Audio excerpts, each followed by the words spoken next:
Hello everyone, मेरा नाम अभिषेक तिवारी है और मेरी इस साल सिविल सर्विसेज 2019 परीक्षा में 368 रैंक आई है और मैं डीकेटी के माध्यम से आपके लिए मेंस की प्रिपरेशन कैसे करें उसकी स्ट्रेटजी बताऊंगा। यह वीडियो उन दोनों लोगों के लिए इम्पॉर्टेंट है, दोनों तरह के लोगों के लिए इम्पॉर्टेंट है। एक वो जो प्रिपरेशन पूरी तरह से कर रहे हैं और आगे मेंस लिखने वाले हैं, और दूसरे वो लोग जिन्होंने प्रीलिम्स का प्रिपरेशन किया था, काफ़ी क्लोज मार्जिन से रह गए थे, या फिर वो चाहते हैं कि अभी का जो समय है उसको मेंस के प्रिपरेशन के लिए यूटिलाइज़ करें। तो इसलिए ये वीडियो है, इसको प्लीज़ ध्यान से देखें और इनमें से अगर कुछ चीज़ें अगर आपको लगे कि आपके लिए काम की हो सकती है तो ज़रूर पेन पेंसिल लेकर बैठे और उसे नोट करें। मैं आपको हर पेपर वाइज अपनी स्ट्रेटजी बताऊंगा जिसको करने से आप मिनिमम समय को यूज़ करते हुए आप कैसे मेंस के सिलेबस को पूरा कर सकते हैं, इसके लिए यह वीडियो होगा। तो सबसे पहले शुरू करेंगे हम GS1 से। GS1 जैसा आप जानते हैं कि यह इसमें होता है हमारे पास world history, modern history, introduction मतलब आर्ट एंड कल्चर का पोर्शन, फिर ज्योग्राफी का पोर्शन, सोसाइटी का पोर्शन एंड अर्बनाइजेशन का पोर्शन।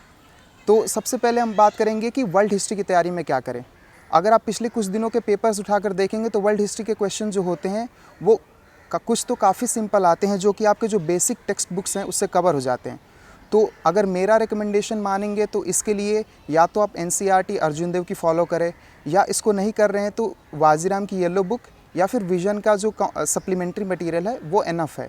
इसको छोड़कर मुझे नहीं लगता कि वर्ल्ड हिस्ट्री के लिए आपको कोई और सोर्स को देखना चाहिए। अगर हम प्रीवियस ईयर्स के क्वेश्चन को देखें तो क्वेश्चंस आए हैं कि how the foundation of modern world were led by the American and French Revolution, decolonization of Malay Peninsula, Industrial Revolution, African continental scrambling. So I think कि ये सारे जो टॉपिक्स हैं, इन सारे टॉपिक्स में हमने ये देखा कि मोस्ट ऑफ द टॉपिक्स जो हैं वो हमारे जो बहुत बेसिक टेक्स्ट बुक्स हैं उनसे कवर हो जाते हैं। तो आई थिंक कि इसका वेटेज जो कि 20 से 30 मार्क्स का होता है, तो इसमें बहुत ज़्यादा समय ना दें और 2 से 3 दिन में ही इस पूरे सिलेबस को वर्ल्ड हिस्ट्री के सिलेबस को ख़त्म करें। इसके बाद हम आते हैं मॉडर्न हिस्ट्री। मॉडर्न हिस्ट्री के लिए मुझे लगता है कि अगर किसी ने स्पेक्ट्रम बहुत ढंग से पढ़ी हो तो उसको छोड़कर और कुछ प्रिपेयर करने की ज़रूरत नहीं है, एक्सेप्ट वन थिंग। एक थीम्स ऑफ इंडिया 3 की बुक आती है जिसमें जो भी कॉलोनियल एरा में इंडिया में हुआ है उसको थीमेटिक वर्जन में लिखा गया है। आई गेस कि उससे क्वेश्चंस UPSC में बनते हैं और किसी भी समय क्वेश्चन पूछे जा सकते हैं। तो मैं टोटली रिकमेंड करूँगा कि आप मॉडर्न हिस्ट्री को पढ़ें स्पेक्ट्रम की, और उसमें खास करके उन चैप्टर्स को पढ़ें जो कि पुरानी स्पेक्ट्रम में लास्ट के 10 चैप्टर्स हैं, जो कि इंक्लूड करते हैं आपका education, British administration, tribal and peasants uprising, social and religious reforms. For example आपके सामने मैं बात करूं तो लास्ट जो क्वेश्चंस आए हैं तो उसमें से एक था कि revolt of 1857 was a culmination of revolts that happened before, examine the linkages between the 19th century Indian renaissance and the emergence of the national identity. And इससे पहले बहुत सारे क्वेश्चंस पर्सनालिटीज से रिलेटेड पूछे जा चुके हैं, comparing and contrasting between the different personalities, those of them who are associated with the national movement.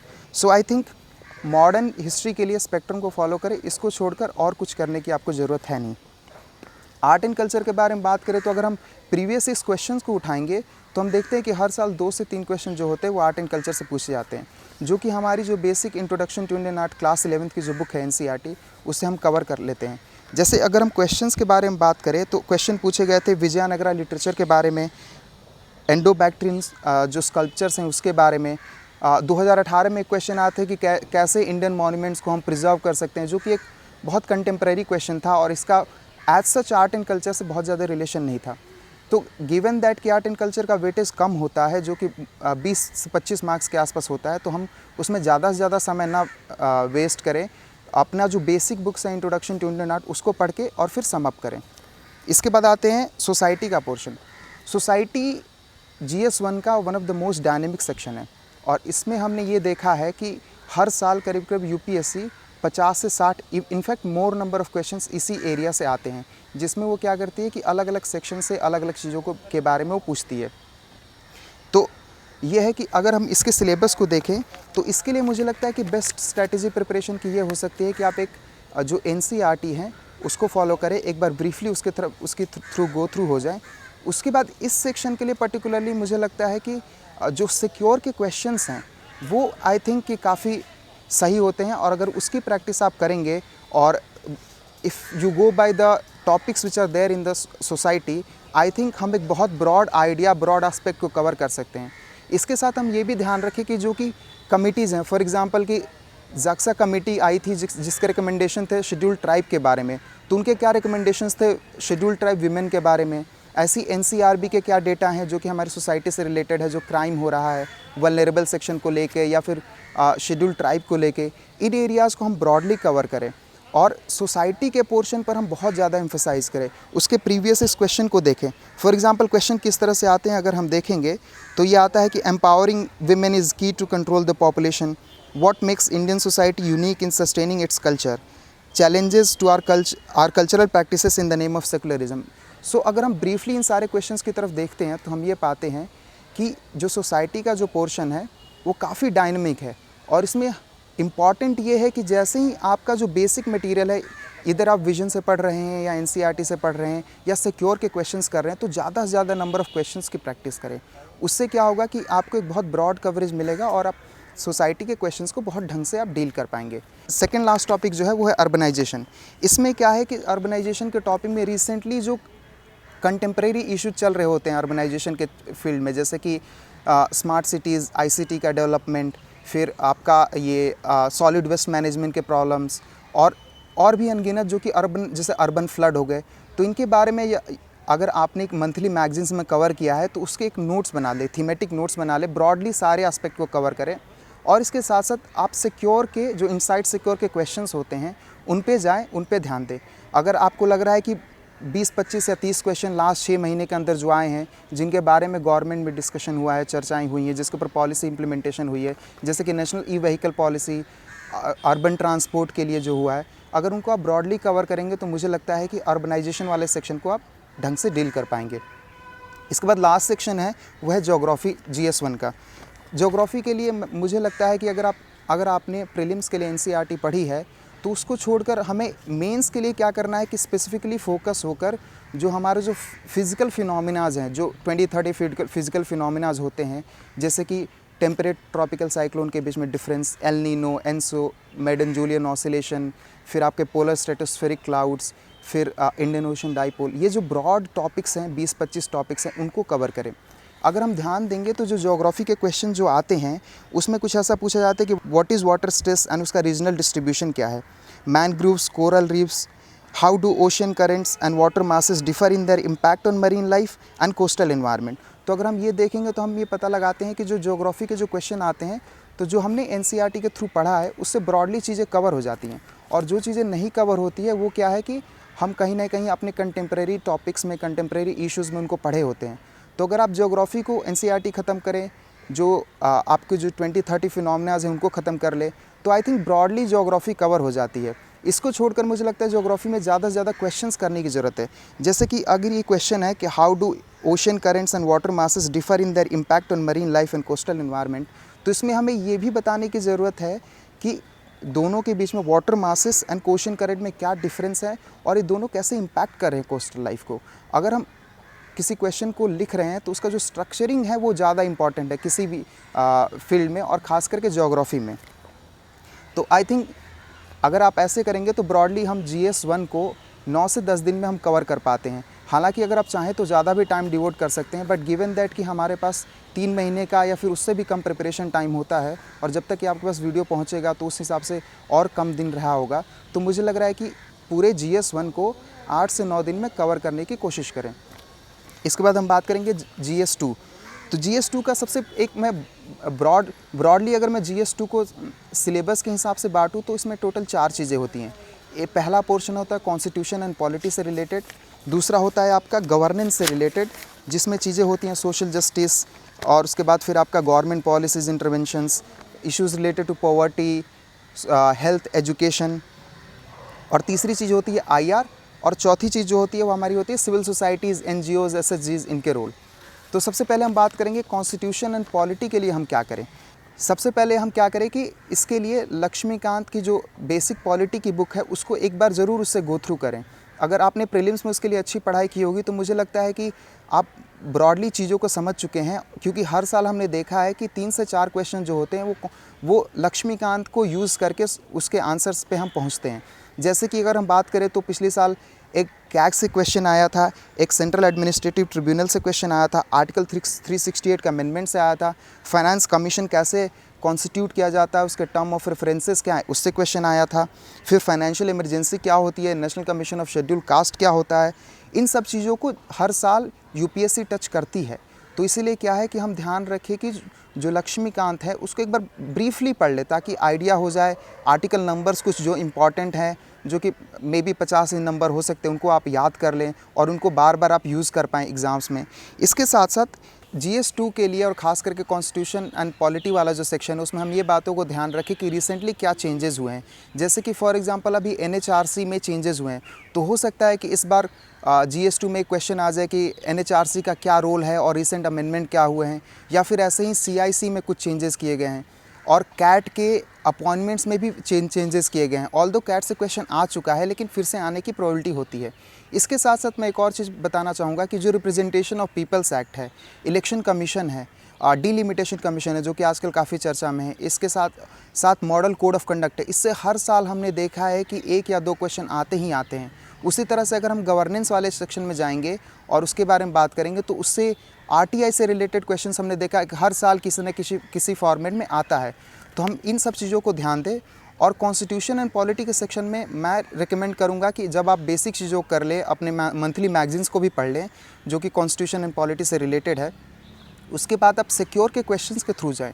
Last 6-8 महीने में जो भी कॉन्स्टिट्यूशन एंड पॉलिटी में, for example article 131 original jurisdiction of supreme court के बारे में काफ़ी चर्चा थी, इन सब चीज़ों को एक बार ब्रॉडली कवर करें। उसके इश्यूज़ क्या हैं, चैलेंजेस क्या है, कब यूज़ करना चाहिए। इसी तरह स्पेशल पिटीशन आर्टिकल 136 के अंदर भी क्या इश्यूज़ हैं, कब यूज़ करना चाहिए।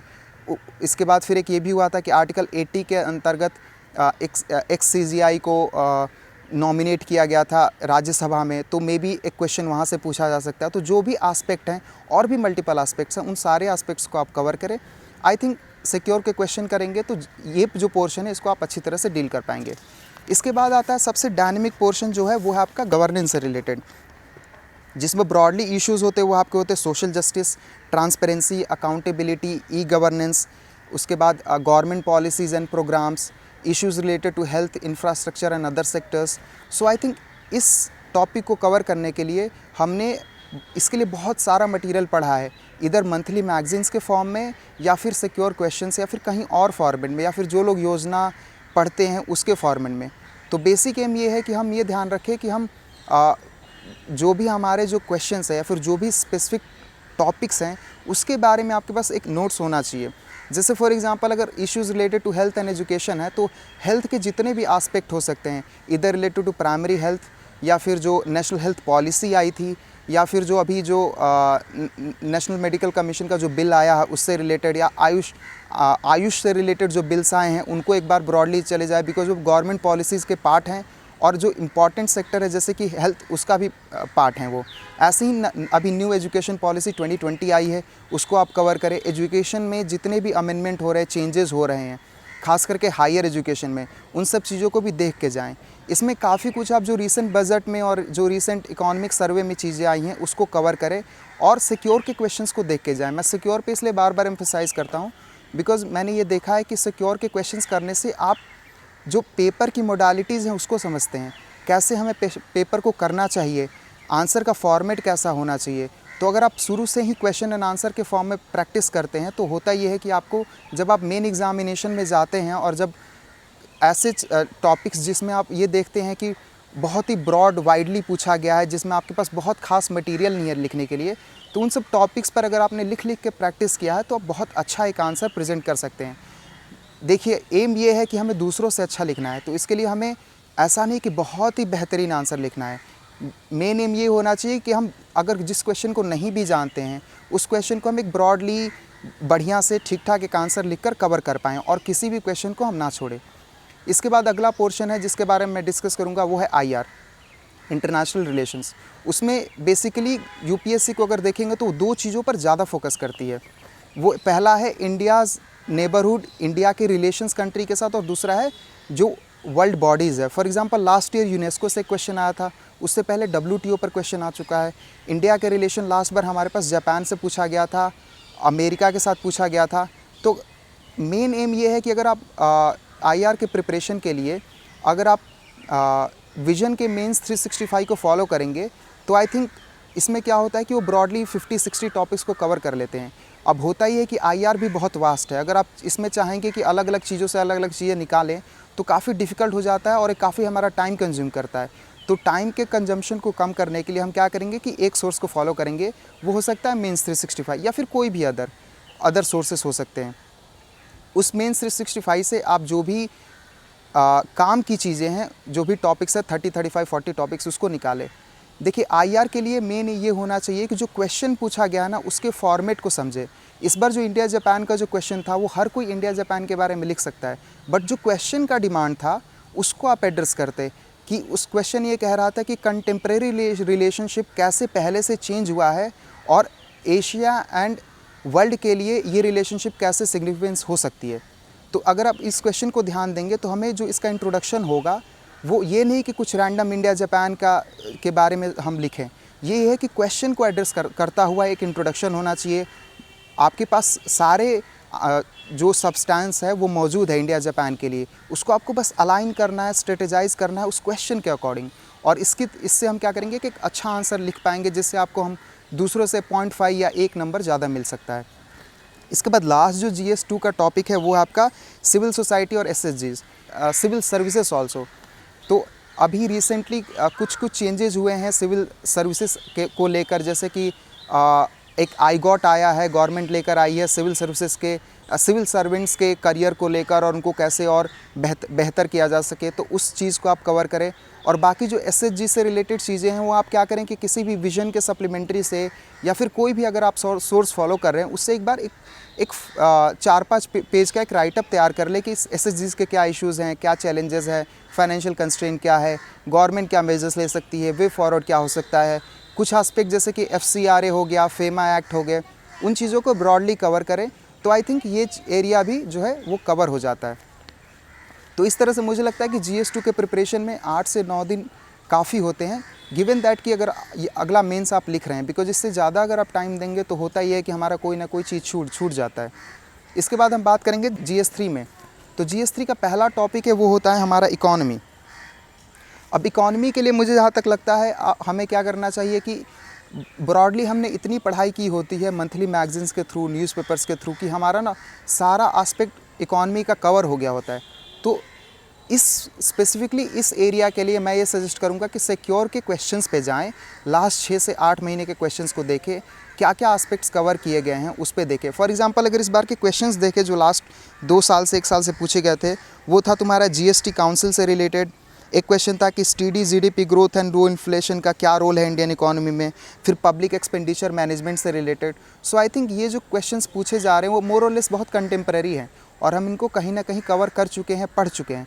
तो इसमें यह है कि हम सिक्योर के 30 से 50 क्वेश्चन जो जितना भी हो पाए आप उनको देखें। आपकी जो मंथली मैगजीन का जो इकोनॉमी पोर्शन है, खास करके जो इंडियन इकोनॉमी का पोर्शन जिसमें बजटिंग, फाइनेंसिंग और ये एस्पेक्ट है, उनके ऊपर ध्यान दें। आई थिंक ये एरिया उससे कवर हो जाता है। इसके बाद हम बात करेंगे इंफ्रास्ट्रक्चर। तो इंफ्रास्ट्रक्चर एक काफ़ी बड़ा सेक्टर है। एज सच तो एक छोटा सा टॉपिक है हमारे सिलेबस में, लेकिन इसमें कवर होता है aviation, Airways, waterways, transportation sector, container depots, ICDs and बहुत, और इसके साथ साथ energy sector. So I think मुझे लगता है कि फॉर एग्जांपल वाटरवेज, तो हमें एक बेसिक ब्रीफ नोट प्रिपेयर कर लेना चाहिए, क्या चैलेंजेस हैं, क्या उसके इश्यूज़ है, गवर्नमेंट ने क्या मेजर्स लिए हैं, वे फॉरवर्ड क्या हो सकते हैं। अगर आपके पास कोई कमेटी के रिकमेंडेशन है इसके रिलेटेड तो आप उसको कोट करें। इसी तरह से एयरवेज में जो एविएशन में जो इश्यूज़ है, चैलेंजेस हैं, गवर्नमेंट ने क्या मेजर्स लिए हैं, क्या हो रहा है, उन सब चीज़ों को अगर आप ब्रॉडली कवर कर लेते हैं तो I think your job is done.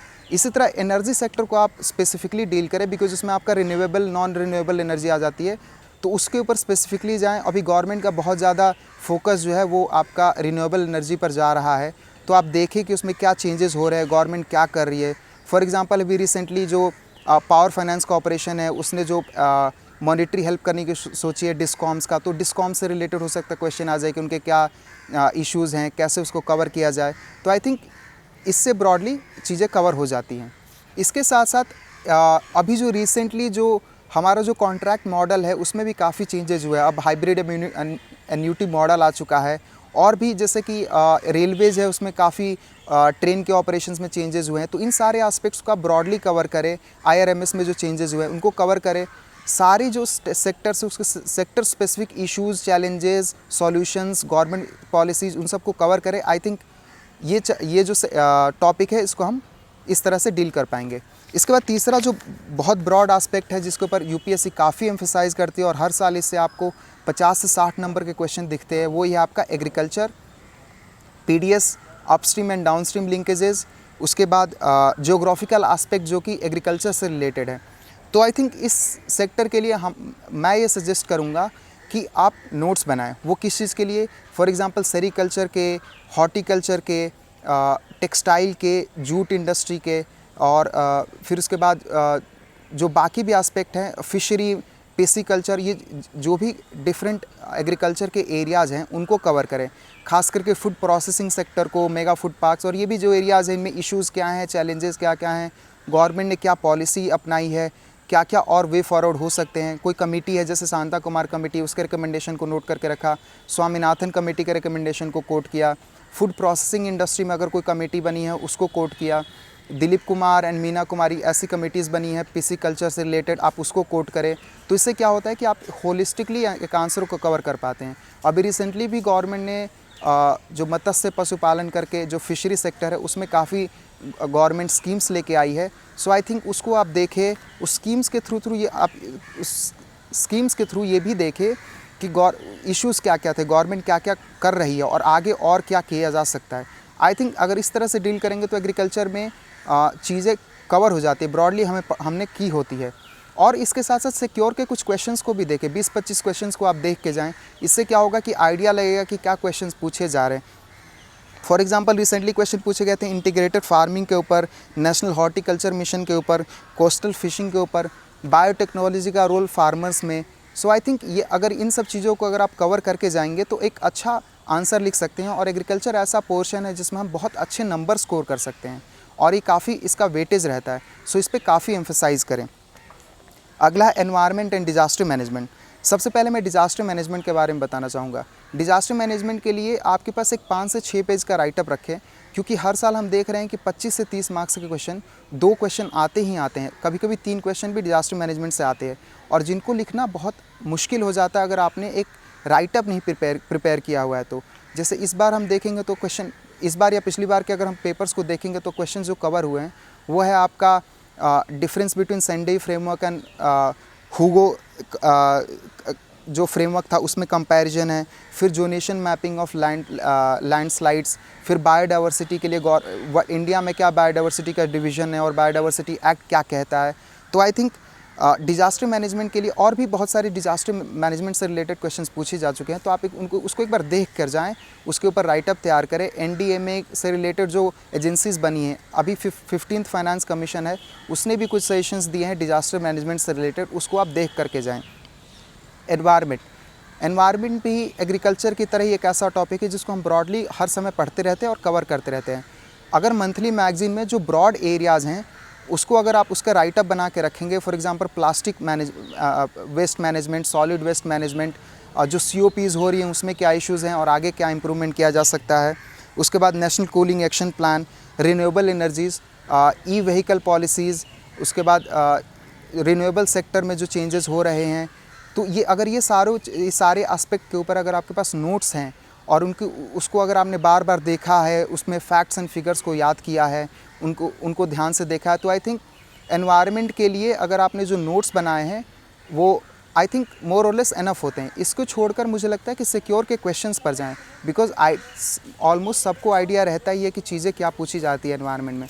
तो उसको छोड़कर बेसिक ये है कि सिक्योर के क्वेश्चंस को करें। अगर आपको लगता है कि ये क्वेश्चंस इंपॉर्टेंट है, आ सकता है, उसको लिख कर देखें। इससे हम क्या करेंगे कि जो एनवायरनमेंट के और डिज़ास्टर मैनेजमेंट के जो 50 से 60 नंबर के क्वेश्चन आते हैं, इनफैक्ट आई गेस 70 नंबर के जो क्वेश्चन आते हैं, उसको आप होलिस्टिकली आंसर कर पाएंगे। इसके बाद आता है साइंस एंड टेक।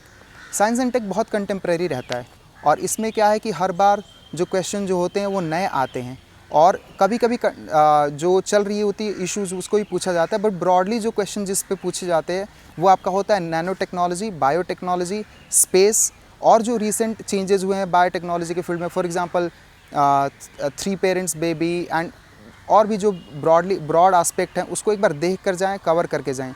जो रिसेंटली जो चेंजेस हुए हैं एनवायरनमेंट में, सॉरी साइंस एंड टेक में, उनको देखें, उनके ऊपर क्वेश्चन एंड आंसर कुछ 20-25 क्वेश्चंस प्रिपेयर करके रखें।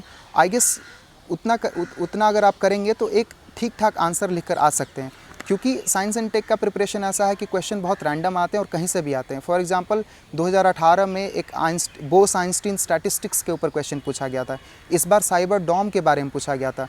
तो इन सब एरियाज़ को आप एज सच कवर नहीं कर सकते, बट अगर आपने साइंस एंड टेक के क्वेश्चंस 20-25 किए हैं तो आप एक अच्छा आंसर लिख सकते हैं। वहीं पर आपको जब समय मिलेगा, जितना भी टाइम मिलेगा, तो उसमें एक आप ठीक ठाक एक आंसर प्रोड्यूस कर पाएंगे।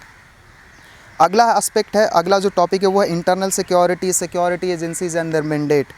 इसमें क्या है कि इसमें मोर और लेस चीज़ें जो है वो कंटेम्प्रेरी भी देखेंगे तो क्या है कि बहुत चलते आ रही हैं। ऑलमोस्ट अब जो कंटेम्प्रेरी चीज़ें हैं वो स्टैटिक हो चुकी हैं। फॉर एग्जांपल वही इश्यूज़ है स्मगलिंग से, एंटी स्मगलिंग से रिलेटेड, मनी लॉन्ड्रिंग से रिलेटेड, फिर आपका एक्सट्रीमिज़म से रिलेटेड, माओइज़म से रिलेटेड, हमारे जो बॉर्डर, जो जिन कंट्रीज़ के साथ हम बॉर्डर शेयर करते हैं उनसे रिलेटेड। तो अगर आपके पास अगर राइटअप है, बनाया हुआ है इन सब चीज़ों को टच करते हुए, तो आई थिंक ये एरिया कवर हो जाता है। इसके साथ साथ जो रिसेंट जो चेंजेस हुए हैं इंटरनल सिक्योरिटी में, फॉर एग्जांपल जो CDS का बनना, डिफेंस प्रोक्योरमेंट प्रोसीजर 2020 का आना, और भी बहुत सारे डायमेंशंस है। तो अगर आपके पास, अगर आपने मंथली मैगजीन्स में कवर किया है तो वो मोर और लेस कवर हो जाता है। अगर उससे कुछ बच जाता है तो आप एक बार सिक्योर के क्वेश्चंस को से गो थ्रू हो जाएं और देखें कि कोई एस्पेक्ट आपका छूट तो नहीं गया है। इसके साथ साथ जो 2-4 चीज़ें उन पर खास ध्यान रखें, खास करके जो अभी जो फ्यूजिटिव बिल आया था, फ्यूजिटिव डिक्लेरेशन बिल, उसके बाद हर समय PMLA की बात चलती रहती है। उसके बाद अभी रिसेंटली NCB काफ़ी चर्चा में है, तो जो साइकोट्रॉपिक्स ड्रग्स एंड सब्सटेंस एक्ट, जो सब्सटेंस अब्यूज़ एक्ट है, उसके बारे में पढ़े, NCB के रोल के बारे में पढ़े। आई थिंक अगर इन चीज़ों को कवर करके जाएंगे तो एक अच्छा आंसर वहाँ पर आप लिख सकते हैं। और इस चीज़ को ध्यान दें कि हर साल इंटरनल सिक्योरिटी से 30 से 40 नंबर के क्वेश्चन पूछे ही जाते हैं। तो अगर इन एरियाज़ को टच करके जाएंगे, कवर करके जाएंगे, तो वहाँ पर एक बहुत ही बेहतरीन आंसर लिख करके आ सकते हैं।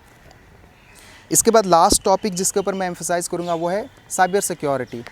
रिसेंटली बहुत सारी चेंजेस आए हैं साइबर सिक्योरिटी में, इंटरनेशनल लेवल से लेकर और गवर्नमेंट के मेजर्स से रिलेटेड, जैसे कि सर्टिन का आना, फिर उसके बाद क्रिटिकल इंफ्रास्ट्रक्चर के लिए एक फ्रेमवर्क तैयार किया है उसका होना, और भी जैसा अभी रिसेंटली डेटा प्रोटेक्शन बिल, हालांकि ये क्वेश्चन पूछा जा चुका है बट इसके डिफरेंट एस्पेक्ट पे क्वेश्चन आते हैं।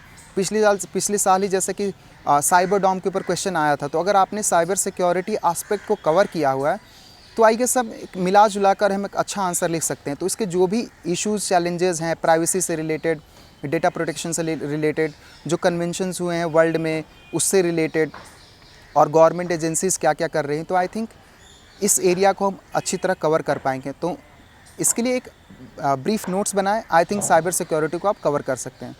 That's all for the GS3।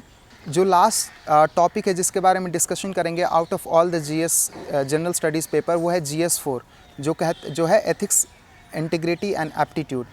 सो इस पेपर के लिए हम क्या करें कि हर लोगों का सोर्स अपना अपना होता है और काफ़ी लोगों ने डिफरेंट सोर्सेज को फॉलो किया होता है। फॉर एग्जांपल लुकमान IAS का, ओरिएंट IAS का, कुछ लोगों ने किताबें पढ़ी होती है जैसे कि बालाजी हो गई। तो आप उन किताबों से अपने नोट्स बनाएं, वेल एंड गुड। उन नोट्स के साथ साथ आप एक और चीज़ पर ध्यान दें, वो है आपका ethics in governance. Because as a civil servant आप कंट्री को सर्व करने जा रहे हैं, तो इस एस्पेक्ट को हर साल जो UPSC है वो कवर करती ही है। तो इसलिए इस पर खास फोकस रखें। और हर साल ऐसे क्वेश्चन आते हैं जिस पर आंसर, एक अच्छा आंसर लिखना काफ़ी मुश्किल हो जाता है, काफ़ी ब्रॉड, और एक लेमैन के लाइन में एक लैंग्वेज लिखी होगी, उसको अगर कवर करना है तो अगर आप आंसर राइटिंग कर रहे हैं खास करके एथिक्स के लिए, तो आपको हेल्प करती है। एथिक्स को हम ब्रॉडली 2 सेक्शन में डिवाइड करते हैं। पहला है पार्ट ए सेक्शन, जिसमें आपको 10-10 नंबर के 13 क्वेश्चन होते हैं जो कि 130 मार्क्स के होते हैं, और जो दूसरा है केस स्टडी। अगर हम पहले पोर्शन के बारे में बात करें तो वो आपका बेसिकली जो टॉपिक्स है, सारे टॉपिक्स उनको टच करते हुए पार्ट ए निकलता है। तो अगर आपके पास एक हल्का सा राइटअप है, हर जो डेफिनेशंस है उनको कवर किया हुआ, हर जो टॉपिक से रिलेटेड, तो आई थिंक, और इसके साथ साथ अगर आपने पार्ट ए की अच्छी खासी प्रैक्टिस की है तो हम एक अच्छा आंसर लिख सकते हैं। होता ये है कि यूजुअली जो लोग होते हैं वो केस स्टडी पर ज़्यादा फोकस करते हैं और पार्ट ए पर बहुत कम फोकस करते हैं। जबकि पार्ट ए 130 नंबर का होता है और केस स्टडी तो 120 नंबर की ही होती है। सबको ये लगता है कि हम एक अच्छा आंसर लिख पाएंगे, बट ये हो नहीं पाता है। तो इसलिए मैं ये कहना चाहूँगा कि आप क्या करें कि ज़्यादा से ज़्यादा क्वेश्चंस की प्रैक्टिस करें। एक बार जब आपके पास मटेरियल या राइटअप तैयार है तो उसके क्वेश्चंस की प्रैक्टिस करें। इसके साथ साथ दो चीज़ों को आप ज़रूर करें। पहला है कि जितने भी टॉपिक्स हैं उनका एक बेसिक डेफिनेशन प्रिपेयर कर लें, और इसके साथ साथ फॉर एग्ज़ाम्पल ऐसे डेफिनेशंस जो कि हर कोई जो उसमें एग्ज़ाम में आ सकता है, फॉर एग्ज़ाम्पल एथिक्स, मोरालिटी और भी बहुत सारे टॉपिक्स हैं। उन सारे टॉपिक्स पर ऑनेस्टी क्या होती है, इंटीग्रिटी क्या होती है, कौन किसका रोल कितना होता है, इमोशनल इंटेलिजेंस, इससे हर साल क्वेश्चन आ ही रहे हैं कहीं ना कहीं किसी न किसी फॉर्म में। तो आई थिंक अगर आप पहले से डेफिनेशन से प्रिपेयर करके रखते हैं तो बहुत अच्छा आंसर लिख पाएंगे। इसके साथ साथ जितने भी इस तरह के डेफिनेशंस हैं जैसे honesty, integrity, team work, leadership, इन सब के लिए आप एग्ज़ाम्पल्स लिख करके रखें। वो एग्ज़ाम्पल्स हो सकते हैं किसी सिविल सर्वेंट के हो, उन्होंने अलग अलग ऑपरेशंस चलाए हो, उससे रिलेटेड हो, फेमस पर्सनालिटीज़ से हो। फॉर एग्ज़ाम्पल कंपैशन का देना है तो बाबा आमटे का जो उन्होंने काम किया कुष्ठ रोग के लिए, तो वो बेहतरीन एग्ज़ाम्पल हो सकता है। इसी तरह से गांधी का जो सत्याग्रह था। तो इन सब चीज़ों को आप कोट करें, बार बार लिखें, बार बार प्रैक्टिस करें, तो आप एक पेपर उनके GS 4 के पार्ट ए को आप अच्छी तरह से डील कर पाएंगे। हाँ, इसमें कुछ एस्पेक्ट फ़िलॉसफी से भी आते हैं। उसमें अगर आपने फ़िलासफ़र्स को अगर पढ़ा है, अगर आप टच करते हुए गए हैं जो वेस्टर्न फ़िलासफ़र्स हैं और जो इंडियन फ़िलासफ़र्स हैं, तो आप उनसे रिलेटेड अगर उनका कोई स्टेटमेंट आ रहा है तो उसको आप समझते हुए एक आंसर फ्रेम कर सकते हैं। मेरा मानना ये है कि जो एग्ज़ामिनर जो होता है, जो इवैल्यूएटर जो होता है, वो यह नहीं एक्सपेक्ट करता कि उसका एग्जैक्टली आप मीनिंग बताएं। वो यह एक्सपेक्ट करता है कि आप उससे क्या समझते हैं वो स्टेटमेंट से। अगर आप उस स्टेटमेंट को समझते हुए, डिफ़ाइन करते हुए, अगर सब्सटेंशिएट करते हुए एग्जांपल्स के साथ साथ अगर आप एक अच्छा आंसर लिखते हैं 10 मार्क्स का, तो आई थिंक आपको एक अच्छे खासे मार्क्स मिल सकते हैं। अब हम बात करेंगे इसके पार्ट बी की, जो है आपका केस स्टडी। केस स्टडी आजकल पहले से काफ़ी चेंज हो गई है, ख़ास करके 2018-19 में। 2018-19 में जो नॉर्मल केस स्टडी तो आती है जिसमें आपको ethical dilemmas involve, course of action taken, ये तो होता ही है। आजकल उसमें 2 से 3 क्वेश्चन आउट ऑफ 6 क्वेश्चन ये भी पूछा जा रहा है कि एथिक्स इन गवर्नेंस से रिलेटेड। फॉर एग्जांपल जो neutrality of the civil servants, अगर क्योंकि वो जो पॉलिटिकल लीडरशिप होती है उसके अंडर काम करते हैं, और भी बहुत सारे क्वेश्चंस पूछे जा रहे हैं। तो ये सारे जितने भी क्वेश्चंस होते हैं, इसके लिए जितना ज़्यादा आप लिखेंगे, प्रैक्टिस करेंगे, उतनी अच्छे आंसर लिख पाएंगे। बिकॉज़ ये क्वेश्चन कहीं से भी उठ कर के आ जाएंगे एग्ज़ाम में, कहीं से भी सेट हो जाएगा, इसका कोई एंड नहीं है। इसके लिए आप कुछ एज सच मटेरियल नहीं प्रिपेयर कर सकते हैं। हाँ, जो एथिक्स इन गवर्नेंस का जो ARC रिपोर्ट है उसको पढ़ के जाए, उसकी समरी को आप जगह जगह पर कोट कर सकते हैं। और भी जो रिकमेंडेशंस है, फॉर एग्जांपल अभी जो सिविल सर्विसेज के लिए रिफॉर्म के लिए IGOT जो आया है, उसके लिए उसमें क्या जो एथिक्स से रिलेटेड एस्पेक्ट है उसको कैसे कवर करें वो देख लें। RTI से रिलेटेड प्रोविज़न हर बार पूछा जा रहा है। पिछले साल भी एक right to privacy and RTI से को कंपेयर करते हुए, सीक्रेसी एक्ट एंड RTI, इन दोनों को कंपेयर करते हुए क्वेश्चन आया था। तो आई थिंक अगर इसको आप कवर करके जाएंगे तो एथिक्स में एक अच्छा आंसर लिख पाएंगे और ब्रॉडली एथिक्स को कवर कर पाएंगे। मुझे लगता है कि एथिक्स के प्रिपरेशन के लिए अगर आपने नोट्स प्रिपेयर करके रखा है तो आपको 5 से 6 दिन देना चाहिए। 1 से 2 दिन तो आपका जो मटेरियल है उसको पढ़ने के लिए, और उसके बाद 3 से 4 दिन क्वेश्चंस की प्रैक्टिस करने के लिए, जो कि केस स्टडी भी रिलेटेड हो सकती है और पार्ट ए रिलेटेड भी हो सकती है। इस तरह से करके जाएंगे तो आप ये एक्सपेक्ट कर सकते हैं कि एथिक्स में आप अच्छे नंबर लाएँ। और GS के बाद मैं डिस्कस करना चाहूँगा एस्से जो कि एवरीबडी नोज़ कि 250 नंबर का होता है। और ऑनेस्टली स्पीकिंग, प्रिपेयर करने वाला लड़का जो कि मेंस की तैयारी करता है 15 घंटे से ज़्यादा एस्से के पेपर को नहीं देता है, बिकॉज़ उसे लगता है कि वो एक अच्छा एस्से वहाँ पर लिख पाएगा। लेकिन आजकल के जो टॉपिक आ रहे हैं उसमें अगर आपने प्रिपरेशन ढंग से नहीं की है, अगर आपने एसेज लिख करके नहीं देखा 10 से ज़्यादा या 15 से ज़्यादा एसेज, तो वहाँ पर एक अच्छा एसे बनाकर लिखना मुश्किल हो जाता है। अभी जो टॉपिक्स आ रहे हैं उसमें जो सेक्शन ए होता है वो सारे के सारे फ़िलोसॉफिकल एस्पेक्ट होते हैं, जिसके लिए एज सच आप कुछ थीमेटिक प्रिपरेशन नहीं कर सकते हैं। हाँ, ये ज़रूर है कि जितना आप लिखेंगे, जितने फ़िलोसॉफिकल एसेज की प्रैक्टिस करेंगे, उतना ही अच्छा वहाँ पर एसे लिख करके आएंगे। दूसरा जो इसका पार्ट बी होता है उसमें कंटेम्प्रेरी क्वेश्चंस पूछे जाते हैं। तो अब वो चूँकि उसका नंबर अब 8 से 4 हो चुका है और कंटेम्प्रेरी इश्यूज़ कुछ भी हो सकते हैं, तो लोग भले ही थीमेटिक प्रिपरेशन करके जाते हैं, बट आई थिंक मेरे हिसाब से थीमेटिक करने से अच्छा है कि आप ज़्यादा से ज़्यादा नंबर ऑफ़ एसेस की प्रैक्टिस करें, अपने स्ट्रक्चर्स को इम्प्रूव करें, अपने पीयर ग्रुप से रिव्यू कराएं, उनसे भी रिव्यू कराएं जो कि सिविल सर्विसेज की प्रिपरेशन नहीं कर रहे हैं, बिकॉज़ उनका एक अलग देखने का नज़रिया होता है, अलग आस्पेक्ट होता है। और ज़्यादा से ज़्यादा एसेस लिखें। मुझे लगता है कि 10 से 15 नंबर ऑफ़ एसे अगर लिख कर जाएंगे तो एवरेज या फिर एवरेज से अच्छा नंबर आप ला सकते हैं। इसके बाद जो लास्ट चीज़ मैं कवर करना चाहूँगा वो है आपके मैंडेटरी पेपर्स, जिनमें आपको बस पास होने की ज़रूरत होती है। ये रिसेंट टाइम्स में ये देखा गया है कि सब्सटैंशियल नंबर ऑफ़ लोग जो कि 2 से 5% हो सकते हैं, वो जो मैंडेटरी पेपर हिंदी, इंग्लिश या फिर जो भी रीजनल लैंग्वेजेस होते हैं उसमें फ़ेल हो जाते हैं। इसकी वजह से उनकी मेंस की कॉपी ही नहीं चेक हो पाती है, जो कि बहुत ही अनफॉर्चुनेट होता है। इसलिए मुझे लगता है कि इससे पहले कि आप एग्ज़ाम देने जाएं, प्रीवियस क्वेश्चंस को ज़रूर देख करके जाएं। और ख़ास करके जो ग्रामर वाला पोर्शन है उसमें हर साल एक स्टैंडर्ड बना हुआ है कि ग्रामर में कहाँ कहाँ से पूछा जाएगा। ये तो ज़रूरी नहीं कि आप 50 नंबर का ग्रामर ठीक करके आएँ, बट स्टिल अगर आप ग्रामर की प्रिपरेशन ढंग से करके जाते हैं और अगर आप उसमें 30+ भी मार्क्स स्कोर करते हैं, तो फिर आपको जो 75 मार्क्स टोटल हमें लाना होता है पास करने के लिए, आई थिंक उसमें आपको काफ़ी हेल्प मिलता है। इसके बाद एक एस्से जो होता है वो खुद ही 100 नंबर के आसपास का एस्से होता है। तो अगर आप 40% मार्क्स सिक्योर कर रहे हैं और ग्रामर में आप 30 मार्क्स लेके आते हैं, तो आई गेस 70 मार्क्स का तो आपका यहीं पे कवर हो गया और इस तरह से आप कट ऑफ को इजीली क्लियर कर सकते हैं, जो भी उसमें मैंडेटरी 75 मार्क्स का कट ऑफ होता है। मैं ये आपको सजेस्ट करूँगा कि उसको नेगलेक्ट ना करें, उस पर ढंग से प्रिपेयर करें। इस तरह से आप मैंडेटरी पेपर को भी कवर कर सकते हैं। इसके बाद एक और क्वेश्चन आता है जो कि हर एस्पिरेंट के मन में होता है कि कितने नंबर ऑफ़ टेस्ट लिखे, कितनी प्रिपरेशन करें। सो उसके लिए मैं ये कहना चाहूँगा कि राइटिंग तो आपको बहुत करनी चाहिए, क्वेश्चन एंड आंसर फॉर्मेट में ही प्रैक्टिस करें। यूजुअली क्या होता है कि प्री से मेंस के बीच में हमारे पास हार्डली 10 से 12 वीक ही रह जाता है, तो उस केस में हम बहुत ज़्यादा भी सेंटर्स पर जाकर टेस्ट नहीं लिख सकते हैं डिफरेंट कोचिंग इंस्टीट्यूट्स के। सो मैं ये सजेस्ट करूँगा कि आप हर जीएस पेपर के एटलीस्ट 2 टेस्ट पेपर लिखें, 8 लिखें। 8 आई थिंक एनफ हो जाता है टेस्ट लिखने के लिए इस दौरान, प्री से मेंस के बीच में।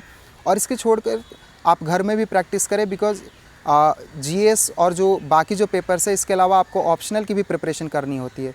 सो इसलिए मैं ये सजेस्ट करूँगा कि ऑप्टिमम नंबर ऑफ़ टेस्ट लिखें, बहुत ज़्यादा भी नहीं लिखें, और प्रिपरेशन जो है वो जीएस के साथ साथ ऑप्शनल पे भी खास करके ध्यान दें, जो कि आपका मेक और ब्रेक बनाता है सिलेक्शन के लिए। आई थिंक मैंने मेंस को ब्रॉडली कवर कर लिया है। अगर आपको लगे कि इनमें से इससे आपको कुछ फ़ायदा हो सकता है तो ज़रूर नोट करें और उसको कोशिश करें कि यूज़ करें अपने प्रिपरेशन में। और मैं डीकेटी को भी धन्यवाद देना चाहूँगा कि उन्होंने ये अपॉर्चुनिटी दी, ताकि जो एस्पिरेंट्स हैं जो कि सिविल सर्विसेज में मेंस के लिए प्रिपेयर करना चाहते हैं उनको एक आइडिया मिले। और मैं दिल्ली नॉलेज ट्रैक को भी थैंक यू बोलना चाहूँगा, ताकि इस वीडियो के माध्यम से बहुत सारे एस्पिरेंट जो कि मेंस की प्रिपरेशन करना चाहते हैं, उनको अगर इस वीडियो से कुछ यूज़फुल चीज़ें प्राप्त हुई हैं तो आई थिंक उसके लिए हम सब डीकेडी का शुक्रगुजार हैं। Thank you.